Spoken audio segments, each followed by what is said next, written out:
La Terre. Sur notre planète, la Terre, il existe de nombreuses sources d'énergie primaire. Le Soleil,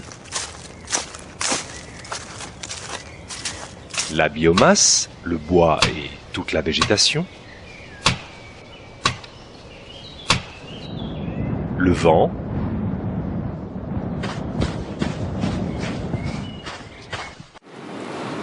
l'eau aussi. Mais il existe encore bien d'autres énergies primaires.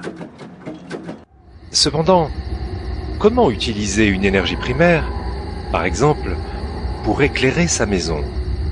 Car, pour faire fonctionner une ampoule, ce n'est pas si simple.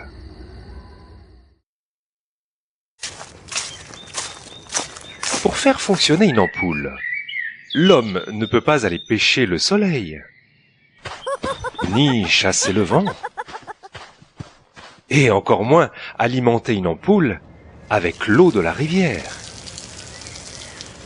Non, après avoir bien observé la nature, l'homme a compris qu'il lui faudra beaucoup réfléchir pour transformer une source d'énergie primaire qui ne semble pas très pratique en énergie utilisable.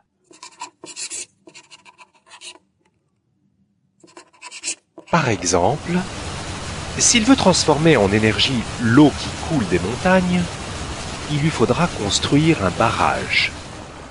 D'abord, pour retenir une grande masse d'eau.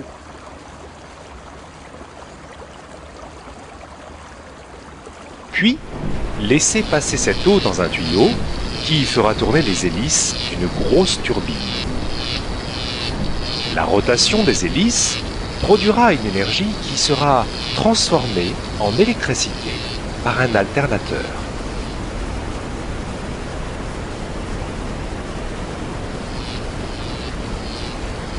Et hop, voilà cette énergie électrique transportée par des lignes à haute tension, puis par des plus petits câbles,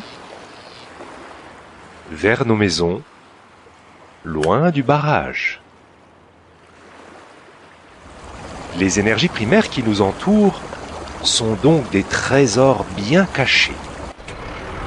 Ces trésors demandent à l'homme un gros travail pour les transformer en énergie utile, et nous puisons encore et encore notre énergie dans l'environnement, que nous transformons souvent de manière irréversible.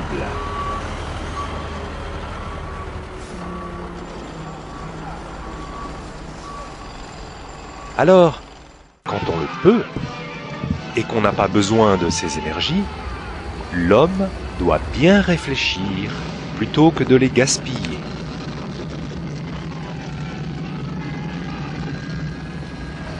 Pour protéger notre planète, la Terre, apprenons à faire les bons gestes.